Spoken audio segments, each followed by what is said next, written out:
এর আগে দুটি ভিডিওতে রেশন কার্ডের 14 নম্বর অ্যাপ্লিকেশন ফর্ম অর্থাৎ রেশন কার্ডকে ট্রান্সফার করা এবং রেশন কার্ডের 15 নম্বর অ্যাপ্লিকেশন ফর্ম অর্থাৎ রেশন কার্ডের সাথে নমিনিকে যোগ করা, এই দুটি বিষয়তে কিন্তু ডিটেলসে ভিডিও বানিয়েছিলাম। 2025 সালের নতুন পদ্ধতিতে কি করে অনলাইন আবেদন করবেন ডিটেলসে দেখিয়েছিলাম। যারা এখনো পর্যন্ত দেখেননি তারা দেখে নিতে পারেন, আই বাটনে বা ডিসক্রিপশনে লিঙ্ক পেয়ে যাবেন, সেখান থেকে দেখতে পারেন। আজকের এই পার্টিকুলার ভিডিওতে আমরা দেখব যে আধার কার্ডের সাথে মোবাইল নাম্বার লিঙ্ক না থাকলে আপনারা কিভাবে রেশন কার্ডটিকে সংশোধন করবেন এবং একই অ্যাপ্লিকেশনের ফর্মের মাধ্যমে রেশন কার্ডের দোকান পরিবর্তন করবেন সেটাই কিন্তু দেখব। অর্থাৎ রেশন কার্ডের 5 নম্বর এবং 6 নম্বর অ্যাপ্লিকেশন ফর্ম, যেটা কিন্তু বর্তমানে মার্চ করে দেওয়া হয়েছে, মানে একটাই অ্যাপ্লিকেশন ফর্মকে করে দেওয়া হয়েছে, সেটা কিভাবে আপনারা অনলাইনেতে নতুন পদ্ধতিতে আবেদন করবেন সেটাই কিন্তু দেখব। এর সাথে সাথে কি কি ডকুমেন্ট লাগছে, কতদিন সময় লাগছে, কিভাবে স্ট্যাটাস চেক করবেন, এই সমস্ত প্রশ্নের উত্তর কিন্তু এই ভিডিওতে রয়েছে। অবশ্যই আশা রাখবো আপনারা ভিডিওটিকে শেষ পর্যন্ত দেখবেন। চলুন শুরু করে নেওয়া যাক। সবার প্রথমে আপনাদের একটি ছোট্ট প্রশ্নকে ক্লিয়ার করে দিই যে এই প্রসেসটি কাদের জন্য, যেখানে সেলফ সার্ভিস অপশনের মধ্যে অলরেডি রেশন কার্ড সংশোধন এবং রেশন কার্ডকে অন্য দোকানে শিফট করার, মানে অন্য রেশন দোকানে শিফট করার জন্য অলরেডি অপশনস রয়েছে, সেখানে আমরা এই প্রসেসটি কেন করব। দেখুন, তাদেরকে একটু ছোট্ট এক্সাম্পল দিয়ে বললে তাদের বুঝতে সুবিধা হবে। যেখানে সেলফ সার্ভিস অপশনের মধ্যে আপনি যদি রেশন কার্ডকে সংশোধন বা রেশন দোকান পরিবর্তন করতে চান, তাহলে যার রেশন দোকান পরিবর্তন হবে বা যার রেশন কার্ডে সংশোধন হবে, যে কোনো ক্ষেত্রেই কিন্তু আপনার আধার কার্ডের সাথে মোবাইল নাম্বার লিঙ্ক থাকতে হবে এবং তাতে ওটিপি যাবে। ওটিপি ভেরিফিকেশনের পরে কিন্তু আপনি সংশোধন বা রেশন দোকান পরিবর্তন করতে পারবেন। কিন্তু যাদের আধার কার্ডের সাথে মোবাইল নাম্বার লিঙ্ক নেই তারা কিভাবে করবেন, তারা কি করে সংশোধন করবেন বা তারা কি করে রেশন দোকান পরিবর্তন করবেন, তাদের জন্য কিন্তু এই ভিডিওতে দেখানো প্রসেসেই কিন্তু অনলাইন আবেদন করে রেশন কার্ড সংশোধন বা রেশন দোকান পরিবর্তন আপনারা করতে পারবেন। তাহলে আবেদন কি করে করতে হয় সেটাও দেখে নিন। ওকে, রেশন কার্ডের যে কোনো অনলাইন আবেদন করতে গেলে অবশ্যই আপনাদের ফুড অ্যান্ড সাপ্লাইজের অফিসিয়াল ওয়েবসাইটে চলে আসবেন। লিঙ্ক ডেসক্রিপশন বক্সে রয়েছে, সেখান থেকে ক্লিক করলে কিন্তু আপনারা ডাইরেক্টলি এরকম ইন্টারফেস পেয়ে যাবেন। এখানে আসার পরে সিটিজেন্স হোম এই অপশনেতে ক্লিক করবেন, এরপরে রেশন কার্ড রিলেটেড কর্নার, এরপরে সার্ভিস রিকোয়ারিং অফিস অ্যাপ্রুভাল,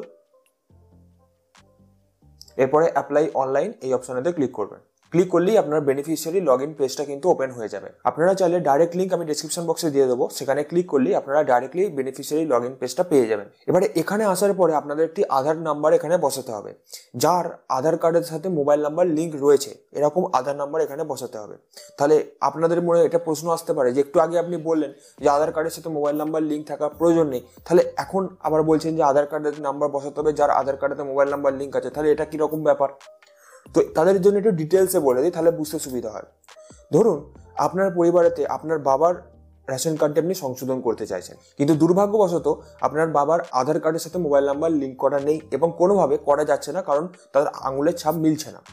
তাহলে সেক্ষেত্রে আপনার বাবা যদি রেশন কার্ডটিকে সংশোধন করানোর দরকার পড়ে, খুবই প্রয়োজন পড়ে, তাহলে সেক্ষেত্রে কীভাবে করবেন? তার জন্য এখানে আপনি আপনার ওই পরিবারের, মানে আপনার বাবা মা, আপনি বা আপনার যদি ভাই থাকে, তাহলে সেক্ষেত্রে এরকম যে একটা পরিবার থাকে, এই পরিবারের মধ্যে যে কোনো একজনের আধার নাম্বার এখানে বসিয়ে লগ ইন করলেই হবে যার আধার কার্ডের সাথে মোবাইল নাম্বার লিঙ্ক রয়েছে। ওকে, সংশোধন যেটা আমি একটু পরেই দেখাবো সেটার জন্য কিন্তু ওটিপি লাগছে না, কিন্তু লগ ইন করার জন্য কিন্তু ওটিপি লাগবে। তাহলে আপনার বাবার রেশন কার্ডটি যদি আপনি সংশোধন করতে চান, তাহলে বাবার আধার নাম্বারটাই যে বসাতে হবে এরকম কোনো ব্যাপার নেই। আপনি আপনার যে আধার নাম্বার আছে সেটা দিয়ে এখানে বসিয়ে লগ ইন করে নিন, তারপর আপনি আপনার পরিবারের যে কোনো সদস্যের রেশন কার্ডটিকে সংশোধন করতে পারবেন বা রেশন দোকান পরিবর্তন করতে পারবেন। আশা করি বোঝাতে পারলাম। তো এখানে আমরা আধার নাম্বার বসিয়ে দিয়েছি, নিচের দিকে চেকবক্স রয়েছে, চেকবক্সে ক্লিক করে সেন্ড ওটিপিতে ক্লিক করব। তাহলে ওই আধার নাম্বারের সাথে যে মোবাইল নাম্বারটি লিঙ্ক করা আছে সেই মোবাইল নাম্বারে ওটিপি যাবে। ওটিপি বসিয়ে নেওয়ার পরে এখানে সাবমিট ওটিপিতে ক্লিক করতে হবে। তাহলেই ওই যে আধার নাম্বারটি আপনি বসালেন, ওই আধার নাম্বারটি অলরেডি যে রেশন কার্ডের সাথে লিঙ্ক করা রয়েছে সেই রেশন কার্ডের নাম্বার, ক্যাটাগরি, নাম, date of birth, gender, mobile number, গার্জেনের নাম এবং আধার নাম্বার এখানে শো করছে। এখানে বলা হয়েছে যে উপরোক্ত রেশন কার্ডটি কি আপনার, আপনি এখানে ইয়েস করবেন এবং নেক্সট অপশানেতে ক্লিক করবেন।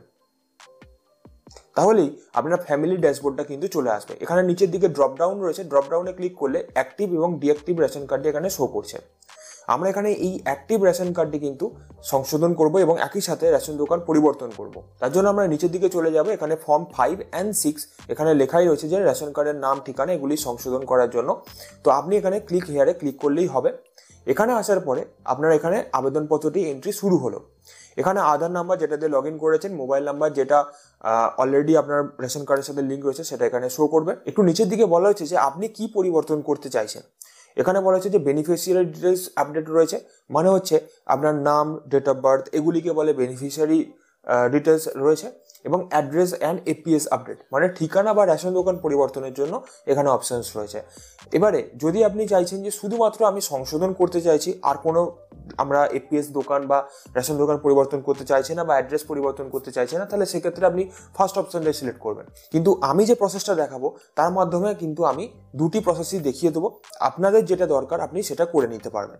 তো আমরা এখানে দুটিকেই সিলেক্ট করব, অর্থাৎ রেশন কার্ডের ডিটেলস আমরা সংশোধন করব এবং ঠিকানা এবং রেশন দোকানও পরিবর্তন করব।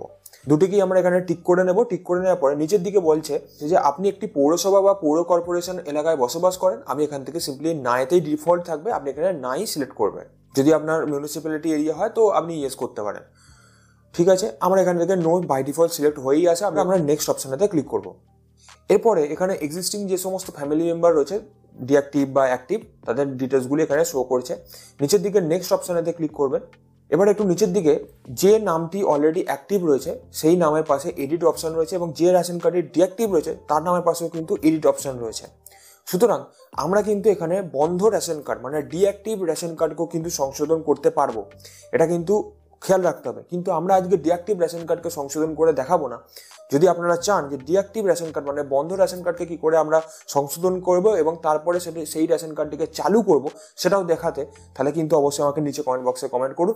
আমি কিন্তু এই বিষয়তে ডেডিকেটেড ভিডিও আনবো, যদিও এর পুরনো প্রসেস নিয়ে কিন্তু আমার একটা ভিডিও ছিল যে বন্ধ রেশন কার্ডকে কি করে আপনারা অনলাইনেতে চালু করবেন, একদম কমপ্লিট ভিডিও ছিল। কিন্তু বর্তমানে সিস্টেম চেঞ্জ হয়েছে, সুতরাং ভিডিও নতুন আনতে হবে। তো সুতরাং আপনারা কমেন্ট করুন। তো আমরা এখানে কিন্তু যেটা অ্যাক্টিভ রয়েছে মানে যে রেশন কার্ডটি চালু রয়েছে সেই রেশন কার্ডটিকে সংশোধন করে দেখাবো। ওকে, তো আমরা এখানে এডিট অপশনটা ক্লিক করে নিয়েছি। ক্লিক করে নেওয়ার পরে নিচের দিকে এখানে বলছে যে সিলেক্ট আইডি টাইপ, এখানে আধার তো দেয়াই রয়েছে, এখানে আধার নাম্বার যেটা দিয়ে আপনি লগ ইন করেছেন সেটা এখানে দেয়াই রয়েছে। রি এন্টার আধার নাম্বার মানে যেটা আপনি দিয়ে লগ ইন করেছেন সেটা এখানে দুবার ধরে লেখা রয়েছে আর কি। এরপরে আমরা ভেরিফাই অপশনেতে ক্লিক করব। আধার কার্ডেতে যে ডিটেলসগুলি আছে সেই ডিটেলসগুলি অটোমেটিক্যালি ফেচ করে নেবে, কিন্তু এরকমটা নয় যে ভেরিফাই অপশনেতে ক্লিক করার পরে ওটিপি লাগবে, এরকমটা কিন্তু নয়। তাহলে আপনারা বুঝতেই পারছেন যে ওটিপি ছাড়াই কিন্তু আপনার এখানে ভেরিফিকেশন হবে। আধার কার্ডে যেটা আছে সেই ডিটেলসগুলো এখানে চলে আসবে। কিছু কিছু ডিটেলস আপনাকে নিজেকে চেঞ্জেস করে নিতে হবে, যেমন এখানে যে গার্জেনের নামের জায়গাটি রয়েছে সেখানে আধার কার্ডেতে ওয়াইফ অফ মানে W/O থাকে, সেটাকে আপনাকে এখানে সরিয়ে দিতে হবে, শুধুমাত্র নামটাই থাকবে। নামের আগে কোনো রকম প্রিফিক্স মানে W/O থাকবে হবে না, এবং নামের পরে সাফিক্স কোনো রকম থাকলে কিন্তু হবে না। এটা কিন্তু আপনাদের খেয়াল রাখতে হবে। অনেক সময়তে এই যে নতুন কার্ড অ্যাপ্লিকেশন করার সময়তে এবং রেশন কার্ড সংশোধন করার সময়তে যখনই আধার কার্ডের সাথে ডিটেলস ফেচ করে নেওয়া হচ্ছে এখানে, তখন কিন্তু ওয়াইফ অফ বা সন অফ বা ডটার অফ এইগুলো কিন্তু মানে D/O S/O এগুলো কিন্তু গার্জেনের নামের জায়গাতে চলে আসছে। অ্যান্ড সেই জন্যই কিন্তু এই অ্যাপ্লিকেশনগুলি অনেক সময় ইরর এসে যাচ্ছে। তো এই ইরর যাতে না আসে তার জন্য আপনারা শুধুমাত্র নামটি রেখে বাকি যাবতীয় ডিটেলস আছে প্রিফিক্স বা সাফিক্স সেগুলিকে কেটে দিন। ওকে, তো এখানে গার্জেন টাইপ আপনারা সিলেক্ট করবেন। আমি এখানে স্পাউস সিলেক্ট করছি এবং সিলেক্ট কাস্টে সিলেক্ট করবেন, এবং এখানে জেনারেল কাস্ট বা ওবিসি বা SC/ST যেটা হোক আপনারা সিলেক্ট করে নেবেন। এরপর আমরা কনফার্ম অপশনেতে ক্লিক করব। এরপরে দেখুন আমাদের কিন্তু এখানে ইরর এসেছে, আমরা কিন্তু এখানে চেঞ্জেস করিনি প্রথমে। তো আমরা আবার এডিট অপশনেতে যাব, আবার আমরা ভেরিফাই করব, এবং আবার আমরা এই যে W/O দেওয়া আছে সেটাকে আমরা কেটে দেবো। কেটে দেওয়ার পরে যখনই আমরা কনফার্ম অপশনেতে ক্লিক করব তখনই দেখতে পাবেন যে অ্যাপ্লিকেশনটি কিন্তু স্টেপ ফরওয়ার্ড হয়ে গেছে। তো এখানে নিচের দিকে আধার কার্ডে যে সমস্ত ডিটেলসগুলি আমরা এক্ষুনি দিলাম সেই সমস্ত ডিটেলসগুলি এখানে অটোমেটিক্যালি চলে এসেছে, আধার ভেরিফাইড তো হয়েই গেছে। এরপরে আপনি যদি এই ডিটেলসগুলি রাখতে চাইছেন, এরকমটা যদি কনফার্ম হন, তাহলে কিন্তু সেখানে নিচের দিকে যে ডিক্লারেশন রয়েছে সেই ডিক্লারেশনে এখানে টিক করবেন। টিক করার পরে এখানে নেক্সট অপশনেতে ক্লিক করবেন। এরপরে যেহেতু আপনি অ্যাড্রেস ডিটেলস এবং বেনিফিশিয়ারি ডিটেলস দুটিই চেঞ্জ করতে চাইছিলেন, দুটি সিলেক্ট করেছিলেন আগে, সুতরাং এখানে অ্যাড্রেসের ডিটেলসটাকে এখানে ফিল করতে বলবে, অর্থাৎ বিল্ডিংয়ের নেম, বিল্ডিংয়ের নাম্বার, পাড়া বা স্ট্রিটের নেম, জেলার নাম অটোমেটিক্যালি চলে আসবে। আপনি চাইলে চেঞ্জেসও করতে পারেন, পিন নাম্বার দিয়ে দেবেন, এখানে পোস্ট অফিস নাম দিয়ে দেবেন, থানা দিয়ে দেবেন, এগুলি সমস্ত কিছু আপনারা নিজের মতো দিয়ে দেবেন। এরপর আপনারা নেক্সট অপশানেতে ক্লিক করবেন। এরপরে রেশন দোকানকে সিলেক্ট করতে বলছে, আপনি যে পিন নাম্বার দিয়েছেন সেই পিন নাম্বারে যতজন রেশন ডিলার অ্যাভেলেবেল থাকবেন ততজনের এখানে ডিটেলস শো করবে। আমি এখানে আমার মনোনীত একজন রেশন ডিলারকে চুজ করে নিলাম, যেহেতু আমি রেশন দোকান পরিবর্তন করতে চাইছিলাম। তো আমরা এখানে রেশন ডিলার সিলেক্ট করে নেওয়ার পরে নেক্সট অপশানেতে ক্লিক করব। এরপর আপনাদের এখানে বলা হয়েছে যে পরিবারের সকলের রেশন দোকান পরিবর্তন হচ্ছে এবং এই অ্যাপ্লিকেশনটি অফিসের মাধ্যমে অনুমোদিত হবে, যাতে কিছু সময় লাগবে। আপনি কি এগোতে চান, আপনাকে এখানে জিজ্ঞাসা করা হচ্ছে। অর্থাৎ এই অ্যাপ্লিকেশনটি কিন্তু ভেরিফিকেশনে থাকবে, ভেরিফিকেশন হয়ে যাবে, মানে ইন্সপেক্টর যখনই ভেরিফিকেশন অ্যাপ্রুভাল দেবেন তখনই কিন্তু আপনার এই প্রসেসটি ফার্দার এগোবে।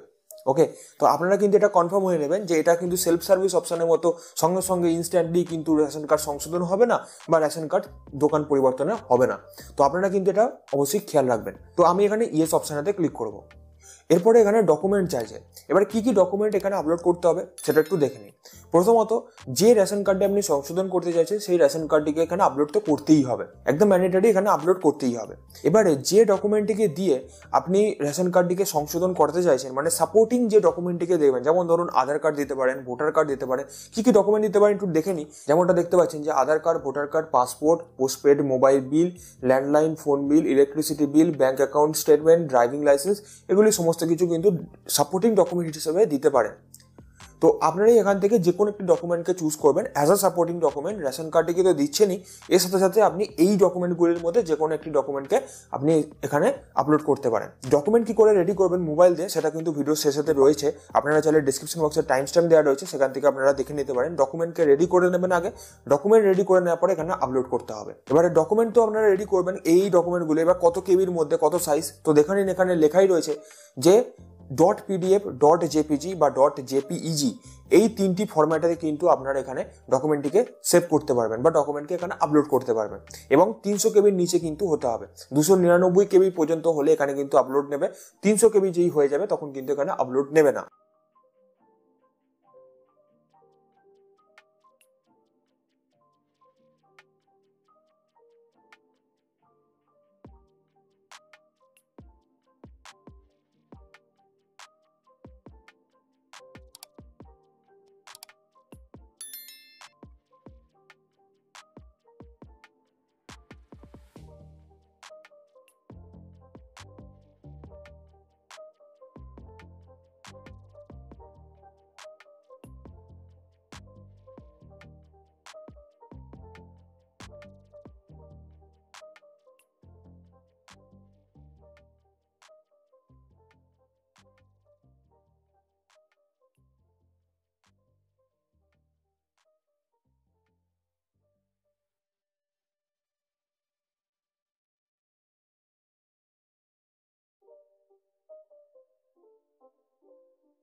তো এরপর আমরা চুজ ফাইলেতে ক্লিক করব এবং ডকুমেন্টটিকে সিলেক্ট করে নেব। নেওয়ার পরে এখানে কিছুক্ষণ লোড হবে এবং সাবমিট ডকুমেন্টেতে ক্লিক করব। তাহলে ডকুমেন্ট সাবমিশনের পরে আমাদের এখানে কিন্তু ডেটা সঠিকভাবে সেভ হয়ে গেছে এবং আধার নাম্বার এবং মোবাইল নাম্বার দিয়ে আপনি স্ট্যাটাস চেক করতে পারবেন, এখানে কিন্তু লেখা রয়েছে। কিন্তু বর্তমানে এই যে আধার নাম্বার এবং মোবাইল নাম্বার দিয়ে স্ট্যাটাস চেকের অপশন কিন্তু এখনো দেওয়া হয়নি, হয়তো ভবিষ্যতে আসবে, কিন্তু এখন বর্তমানে দেওয়া হয়নি। সুতরাং আমরা কি করে স্ট্যাটাস চেক করব, তার জন্য আমরা ড্যাশবোর্ডেতে চলে আসবো এবং সিটিজেন্স হোমের নিচে চেক অ্যাপ্লিকেশন স্ট্যাটাস এই অপশনটাতে ক্লিক করব। তাহলে যে অ্যাপ্লিকেশনটি আমরা করেছি সেই অ্যাপ্লিকেশনে এখানে ওভারভিউ আসবে, আমরা এখানে ভিউ অপশনটাতে ক্লিক করব ডিটেলসে দেখার জন্য। তো এখানে রেশন কার্ডের সমস্ত ডিটেলসগুলি দেখাচ্ছে। এরপরে আমরা অ্যাপ্লিকেশনটি সাবমিট করেছি, যে ডেটটি রয়েছে সেই ডেটটি এখানে শো করছে। এখানে কিন্তু ইন্সপেক্টরের কাছে পেন্ডিং আছে এবং অ্যাপ্রুভাল অথরিটির কাছে কিন্তু পেন্ডিং আছে, এখানে কিন্তু শো করে দিয়েছে। তো অনলাইন আবেদন নতুন পদ্ধতিতে কি করে করবেন সেটা দেখে নিলেন। এরপরে অ্যাপ্লিকেশনের স্ট্যাটাস কি করে আপনারা চেক করবেন সেটা আপনারা দেখে নিলেন। এরপরে প্রশ্ন যে কতদিন লাগবে এই অ্যাপ্লিকেশনটি অ্যাপ্রুভাল হতে এবং রেশন ডিলারের কাছে নতুন যে রেশন ডিলারকে আমি চুজ করেছি তার ইপোস মেশিনে আসতে, এবং তিনি কবে থেকে রেশন দেবেন এবং আমার ডিটেলসগুলি কবে পরিবর্তন হবে, এটা হচ্ছে অনেক বড় প্রশ্ন। তাহলে আমরা একটু জেনে নিই যে এই যে অ্যাপ্লিকেশনটি আপনি করলেন মোটামুটি বর্তমানে 5 থেকে 10 দিন সময় লাগছে এই অ্যাপ্লিকেশনটি অ্যাপ্রুভাল হতে, মানে একদম অ্যাপ্রুভাল অথরিটির থেকে অ্যাপ্রুভাল হতে, এবং আপনি চাইলে পরে ই রেশন কার্ড ডাউনলোডও করে নিতে পারবেন। এবং স্ট্যাটাস চেক করার জন্য অবশ্যই কিন্তু আগের পদ্ধতিতে আপনি কিন্তু স্ট্যাটাস চেক করতে পারবেন না, তার জন্য আপনাকে বারবার ওটিপি দিয়ে লগ ইন করে, যেমন আমি আপনাকে দেখালাম, ড্যাশবোর্ডে গিয়ে আপনি চেক অ্যাপ্লিকেশন স্ট্যাটাস এই অপশানেতে গিয়ে আপনি চেক করতে পারবেন। তো মোটামুটি 5 থেকে 10 দিনের মধ্যে আপনি এখান থেকে চেক করুন, দেখবেন অ্যাপ্রুভাল হয়ে গেছে। অ্যাপ্রুভাল হয়ে যাওয়ার পর আপনার রেশন দোকান পরিবর্তন তো হয়েই যাচ্ছে, সাথে সাথে আপনার রেশন কার্ডটি সংশোধনও হয়ে যাচ্ছে। এবং পরের মাসেতে, মানে যে মাসেতে আপনি এই কাজটি করবেন তার পরের মাসেতে রেশন ডিলারের ইপোস মেশিনেতে আসবে, যদি অ্যাপ্রুভাল এখানে হয়ে যায় তো। আশা করছি আপনারা বুঝে গেছেন। এটা তো ছিল চালু রেশন কার্ডকে সংশোধন করা এবং রেশন দোকান পরিবর্তন করা। কিন্তু এর পরের ভিডিওতে আমি ভাবছিলাম যে বন্ধ রেশন কার্ডকে কী করে আপনারা সংশোধন করবেন এবং তার রেশন দোকান পরিবর্তন করবেন।